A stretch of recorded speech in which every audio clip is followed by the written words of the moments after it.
savoir transformer une notion somme toute assez intelligente et profonde en un slogan.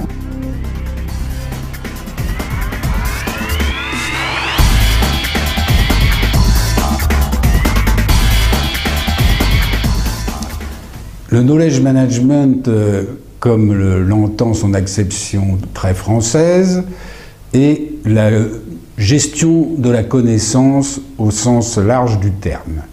Il s'agit donc d'organiser au sein de l'entreprise la connaissance, et plus particulièrement la connaissance professionnelle.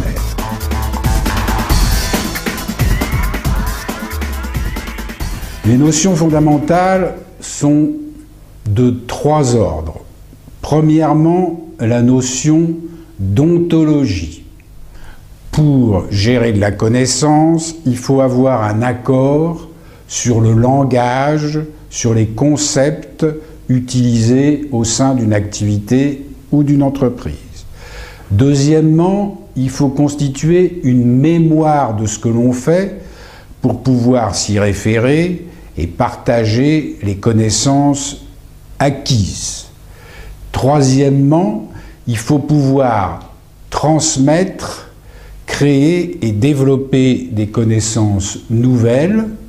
Donc les trois notions sont un langage partagé, une mémoire commune et une dynamique de développement.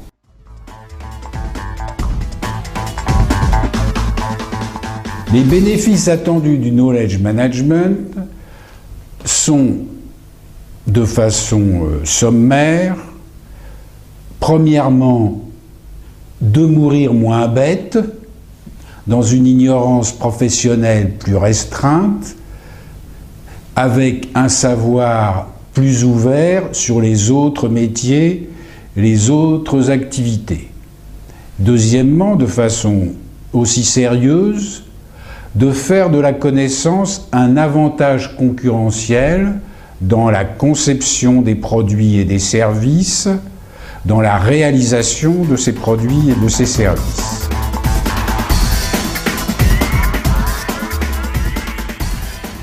Les dérives observées sont celles observées par tous les effets de mode, à savoir transformer une notion somme toute assez intelligente et profonde en un slogan qui va servir souvent à des illettrés ou à des adeptes du management des choses ou des machines, à substituer une culture très restreinte, à une culture très restreinte des objectifs inatteignables parce que n'intégrant pas les nécessités, les contraintes et les exigences du knowledge management.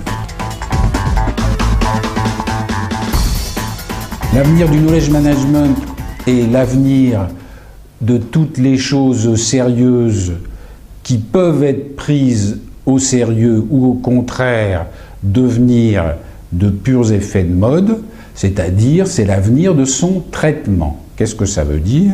Ça veut dire que si on traite sérieusement cette question, on va poser des problèmes de pouvoir, d'organisation, de transmission d'expérience, de partage de connaissances, de convivialité, de coopération, qui viendront renouveler toutes les formes de relations qui sont à l'œuvre dans l'entreprise.